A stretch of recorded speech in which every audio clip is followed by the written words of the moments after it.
Hello बच्चों, कैसे हैं? आशा करता हूँ सब अच्छे होंगे। तो चलिए आज हम जल्दी से समझ लेते हैं कि पूर्ण संख्याओं में जो है शून्य से जब भाग दिया जाता है तो परिणाम क्या आता है। जीरो आएगा या एक आएगा या अनडिफाइंड आएगा, इस पर चर्चा करते हैं। देखिए, शून्य से पूर्ण संख्याओं में भाग संक्रिया का परीक्षण हम करने वाले हैं। एक उदाहरण लिए हैं। उदाहरण क्या है? 8 में 0 से भाग देना। ये प्रश्न है, आंसर वेटिंग है कि आंसर क्या आएगा।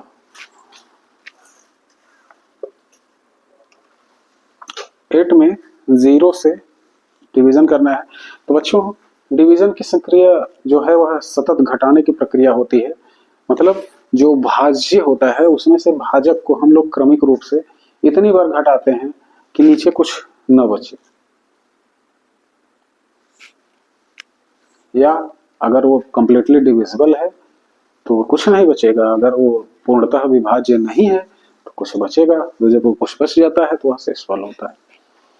तो ध्यान से देखिए, 8 में से जब हम 0 को घटाएंगे, 8 क्या है?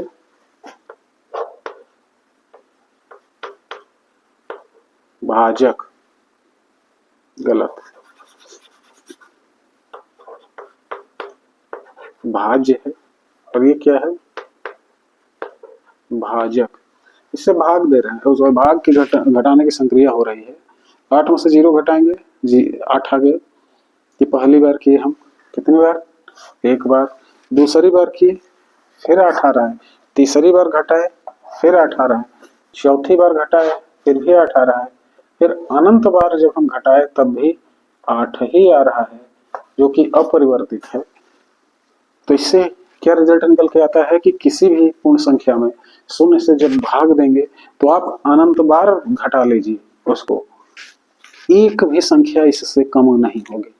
उदाहरण सामने है, चाहे एक बार घटा लीजिए चाहे 100 बार घटा लीजिए, एक भी संख्या कम नहीं आएगी। इसी आधार पर कहा जा सकता है कि किसी भी पूर्ण संख्या में शून्य से भाग जो है वह परिभाषित ही नहीं है, मतलब भाग नहीं दिया जा सकता है।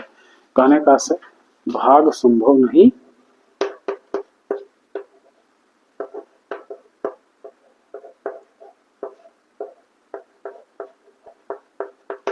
है, अनडिफाइंड है।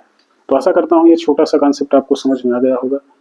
तो बच्चों, फिर से मिलते हैं नए कॉन्सेप्ट के साथ। के लिए bye bye, good night, thank you.